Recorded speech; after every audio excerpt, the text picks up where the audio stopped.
Hello welcome back to review of Akhanda 2. అదే భయ్యా అఖండ తాండం ఏదైతే మన బాలయ్య బాబు బోయపాటి కాంబినేషన్ వచ్చిన ఫోర్త్ మూవీ. సో ఈ మూవీ కంప్లీట్ ఎలా ఉందని డీటెయిల్స్ అన్ని వీడియోలో మాట్లాడుకోబోతున్నాం. సో కొత్త చూస్తున్న మన ఛానల్ సబ్స్క్రైబ్ చేసుకోకపోతే ఒక సబ్స్క్రైబ్ చేసుకోండి. అండ్ కంప్లీట్లీ ఈ యొక్క మూవీని అయితే నేనైతే 11th ప్రీమియర్స్ అయితే వాచ్ చేయడం జరిగింది. సో ఈ కంప్లీట్ మూవీ అనేది ఫస్ట్ హిట్ ఆఫ్ ఫ్లాప్ అనే టాక్ విషయానికి వచ్చినట్లయితే కంప్లీట్లీ క్లీన్ హిట్ భయ్యా. ఎందుకంటే ఈ మూవీలో కొన్ని ఇంపార్టెంట్ టాపిక్స్ ఉన్నాయి, అంటే కొన్ని అన్‌వాంటెడ్‌గా పెట్టారేమో అనే టాపిక్స్ కూడా అయితే ఉన్నాయి. సో దాని గురించి ఈరోజు వీడియోలో కంప్లీట్‌లీ మాట్లాడుకుందాం. అండ్ రెగ్యులర్‌లీ మన ఛానెల్‌లో స్పాయిలర్స్ కూడా అయితే ఎప్పుడు చెప్పుకోం కాబట్టి స్పాయిలర్స్ లేకుండా అయితే మనం మాట్లాడుకుందాం. ఇంకా మెయిన్‌లీ చూసుకున్నట్లయితే ఈ యొక్క మూవీలో కంప్లీట్‌లీ యాక్షన్ సీక్వెన్సెస్ మాత్రం కొరవలేదన్నట్టయితే ఉంటది. పర్టిక్యులర్‌లీ బోయపాటి గారి డైరెక్షన్‌లో వచ్చే యాక్షన్ సీక్వెన్సెస్ ఎలా ఉంటాయో మీ అందరికీ తెలుసు. 'లెజెండ్' గాని, 'సింహ' గానియండి, 'అఖండ' కానివ్వండి, 'జై జానకి నాయక' కానివ్వండి, వీర కుమ్ముడైతే కుమ్ముంటాడు కదా! సో ఆ విధంగా అయితే మనకుంటే, బట్ ఇందులో అఘోర క్యారెక్టరైజేషన్ అనేది ఇంకా స్క్రీన్ రిఫరెన్స్ అనేది పీక్ లెవెల్ అయితే ఉంది. అండ్ మన బాలయ్య బాబు గారిని డ్యూయల్ రోల్‌లో అయితే చూపించారు. అండ్ కంప్లీట్‌లీ యంగ్ లుక్‌లో ఒకటుంటారు తమ్ముడు క్యారెక్టర్.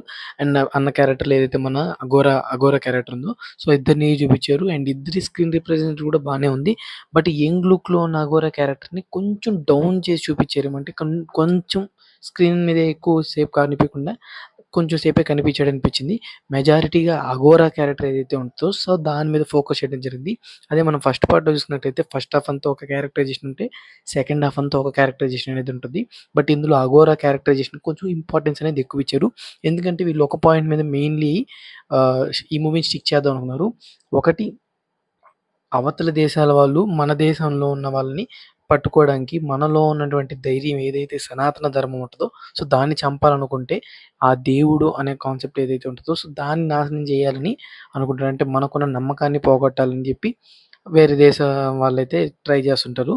సో అట్లాగా మన దేశంలో ఉన్న వాళ్ళు చేసిన పనుల వల్ల సనాతన ధర్మాన్ని వదిలేస్తున్న టైంలో అసలు సనాతన ధర్మం అంటే ఏంటి? దేవుడంటే ఎవడు? అనే పాయింట్స్‌తో హైలైట్ అవుతూ మన అఘోరా క్యారెక్టరైజేషన్ అనేది రావడం జరిగింది. సో అఘోరా క్యారెక్టరైజేషన్ అనేది ఒక కంప్లీట్ గైడ్‌నెస్ గానియండి, ఇవి ఉంటాయి కదా! కంప్లీట్‌లీ స్క్రీన్ రిప్రజెంట్‌లో నరేషన్ గానియండి, సో నెక్స్ట్ లెవెల్ అయితే ఉంటది. అండ్ ఆ సనాతన ధర్మం మీద ఫోకస్ చేశారు కాబట్టి మెజారిటీగా ఇంకా డెప్త్‌గా ఎళ్తారేమో అనుకున్నాను గానీ, వాట్ ఈస్ సనాతన ధర్మం అని చెప్పారు. అండ్ అలాగే సనాతన ధర్మం ఎందువల్ల వచ్చింది? అసలు సనాతన ధర్మం అంటే ఏంటి? ప్రజలు ఎందుకు దీన్ని ఫాలో అవుతున్నారు?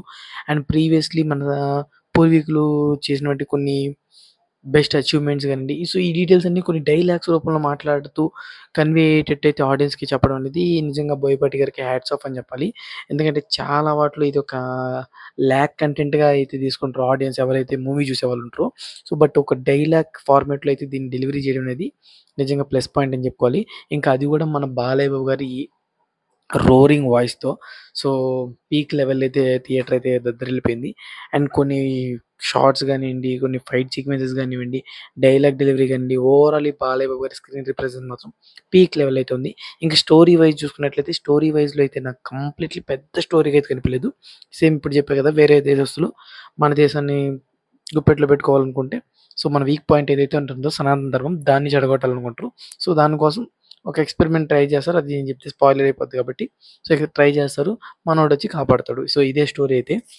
ఇంక నెక్స్ట్ చూసినట్లయితే హీరోయిన్ క్యారెక్టర్ అనేది లేపేశారు. సో, స్క్రీన్‌లో ఇప్పుడు వాళ్ళు రాసుకున్నటువంటి స్టోరీ లైన్‌లో స్క్రీన్‌కి, హీరోయిన్‌కి అంత ఇంపార్టెన్స్ కూడా అయితే లేదు. సో, ఉండాల్సినంత అవసరం కూడా లేదనిపించింది కాబట్టి హీరోయిన్ క్యారెక్టర్ అనేది లేదు. అండ్ మనకి ఆ పాప పెద్దదయిన తర్వాత చూపించారు కదా! సో, ఆ అమ్మాయి క్యారెక్టరైజేషన్ కూడా బావుంది. కానీ డైలాగ్స్ అనేవి ఇంకొంచెం బెటర్ దెన్ డైలాగ్స్ ఉంటే బావుండేదనిపించింది. ఎమోషనల్ వేలో గానియండి అట్లాగా. సో, నార్మల్ క్యాజువల్ డైలాగ్స్‌లోనే అయితే మూవీ ఎళ్ళిపోయింది కాబట్టి, సో, ఓకే. ఓకే. అన్నట్టు అనిపించింది. ఇంకా మెయిన్‌లీ భయ్యా ఇక్కడ పాయింట్ హైలైట్ అవ్వడానికి ముగ్గురు క్యారెక్టర్స్‌ని మనకి విలన్ రోల్‌లో ఇంట్రడక్షన్ చేస్తారు. సో, ఆ ముగ్గురు క్యారెక్టర్స్ కూడా విలన్ రోల్‌ని జస్టిఫై చేశారా లేదా అంటే, మెయిన్ విలన్ ఏదైతే పక్క దేశం వాళ్ళని చెప్తానో, వాళ్ళు మాత్రం జస్టిఫై చేశారు. ఇంకా 'ఆది పినిశెట్టి' గారి క్యారెక్టరైజేషన్ అనేది ఇంపార్టెన్స్ ఇచ్చారు గానీ, ఆ రీతిలో అయితే కనిపియలేదు. జస్ట్ ఒక గోస్ట్ వచ్చి ఎళ్ళిపోయింది అనేటట్టయితే తీసుకున్నారు తప్ప, దాన్ని ఇంపార్టెన్స్ ఇచ్చి దాని వల్ల మనోడేదో హై లెవెల్‌లో మాంత్రికుడు ఈ విధంగా అయితే అసలు నాకది అంచనాలకు కూడా అయితే పోలేదు. ఇంకా ఓవరాల్‌గా చూసినట్లయితే full mass entertainer with complete carrying emotions and BGM. So 'Thaman మామ' అయితే ఎక్కడ తగ్గలేదు. ఫస్ట్ నుంచి ఎండ్ వరకైతే రోరింగ్ బీజీఎంతో అయితే ఉంటది. సో ఎవ్రీ సీన్‌ని మీకు గూస్ బంప్స్ తెప్పియడానికైతే బీజీఎం అయితే ఖచ్చితంగా ఇంప్రెస్ చేస్తది. ఫైట్ సీక్వెన్స్ గాని, ఎమోషనల్ పార్ట్ గాని, సాంగ్స్ అని ఎవ్రీథింగ్ మిమ్మల్ని ఇంప్రెస్ చేస్తది. ఖచ్చితంగా బీజీఎం అయితే మాత్రం బీజీఎంకి మాత్రం 100కి 200% అయితే ఇచ్చేయొచ్చు. ఇంకా కొన్ని కొన్ని మిస్ అయ్యాయి భయ్యా. సో అవి ఏంటనుకుంటే మనకి బాగా ఇష్టమైనటువంటి టైటిల్ సాంగు. సో బాలయ్య కనిపియగానే మనకి ఒక రోరింగ్ టైటిల్ సాంగ్ పడతదనుకుంటా కానీ అదొకటి మిస్ అవుతది. అండ్ మనకి ప్రీవియస్‌లీ 'వన్' మూవీ ఏదైతే ఉందో 'అఖండలో' సో మన ఇద్దరి డ్యూయల్ రోల్ బాలయ్యలు ఒకే సింగిల్ ఫ్రేమ్‌లో అయితే మనకి ఫైట్ సీక్వెన్సెస్‌లో కనిపిస్తారు. సో ఇక్కడ మనోళ్ళు కలుస్తారు గానీ జస్ట్ యొక్క స్క్రీన్ షేరింగ్ కూడా అయితే అంత డెప్త్‌గా అయితే ఉండదు. జస్ట్ అట్లా వచ్చి అట్లా వెళ్ళిపోతారు గానీ ఎవరి వేలో అయితే ఆ వేలో ఉంటది స్క్రీన్ రిఫరెన్స్ అనేది. సో అది కొంచెం బెటర్ దెన్ ఉండుంటే ఇంకా క్లైమాక్స్ ఫైట్‌లు అనేది బాగుందనిపించింది. So compare to first half, second half divide చేసి చూసుకున్నట్లయితే సెకండ్ హాఫ్ అయితే కంప్లీట్‌లీ సనాతన ధర్మం కాన్సెప్ట్ మీద అయితే ఉంటది. ఫస్ట్ హాఫ్ అంతా అయితే కంప్లీట్‌లీ మాస్ యాక్షన్ సీక్వెన్సెస్ ఏవైతే ఉంటాయో సో వాటి మీద అయితే ఉండడం జరిగింది. సో ఇంకా పార్ట్ 3 ఉందా లేదా అంటే ఎండింగ్‌లో దీనికి సంబంధించిన ఎటువంటి అప్డేట్ అనేది స్క్రీన్ మీద రిప్రజెంట్ చేయలేదు. మేబీ ఫర్దర్‌గా ఏమన్నా వస్తదేమో చూద్దాం. ఇలాగే మరిన్ని మోర్ ఇంట్రెస్టింగ్ అప్డేట్స్ కోసం మన ఛానెల్ సబ్స్క్రైబ్ చేసుకోండి. నేను కంప్లీట్‌లీ భయ్యా మన ఛానెల్ ఇప్పటిదాకా అయితే 1500 వీడియోస్ అయితే నేను పెట్టడం జరిగింది. అందులో పర్టిక్యులర్‌లీ 40 వీడియోస్ దాకా అయితే నేనైతే అఖండకి సంబంధించిన వీడియోసే చేశాను. అండ్ మిస్ అవ్వకుండా ఉండాలంటే కంప్లీట్‌లీ అఖండ అప్డేట్స్ అని సెపరేట్ ప్లేలిస్ట్ క్రియేట్ చేసి అండ్ దానిలో ప్రతి ఒక్క వీడియో అనేది పోస్ట్ చేయడం జరిగింది. సో చాలా వరకు ఆడియన్స్ అందరూ అట్రాక్ట్ అయ్యారు ఆ యొక్క ప్లేలిస్ట్‌కి. And this is the last video ఆ యొక్క ప్లేలిస్ట్‌లో అప్లోడ్ చేస్తున్నాను. మన ఛానెల్‌లో రెగ్యులర్‌లీ అప్లోడ్ అవుతుంటాయి. కానీ అఖండ అప్డేట్స్‌లో this is the last video. ఎందుకంటే అఖండ రివ్యూతో నేను ఆ ప్లేలిస్ట్ నేను చేస్తానని చెప్పి అయితే మీ అందరికీ ప్రీవియస్ వీడియోస్‌లో ఒకటైతే చెప్పడం జరిగింది. సో అఖండ రివ్యూతో దాన్ని ఎండ్ చేసేద్దాం. అండ్ మన ఛానెల్‌లో ప్రీవియస్‌లీ వీడియోస్‌ని చూడకపోతే ఒకసారి చూడండి. మీకు నచ్చినట్లయితే తప్పకుండా ఛానెల్ సబ్స్క్రైబ్ చేసుకోండి. నేను చేసే ఫర్దర్ అప్డేట్స్ అన్నీ మీకు నోటిఫికేషన్ ద్వారా రావాలనుకుంటే బెల్ ఐకాన్ కూడా ఆల్ మీద ట్యాప్ చేసుకోండి. నేను చేసే ఫర్దర్ అప్డేట్స్ అన్నీ కూడా వీడియో అప్లోడ్ చేయడం వెంటనే మీకు నోటిఫికేషన్ ద్వారా రావడం జరుగుతుంది. So this the video guys, take care again. By by.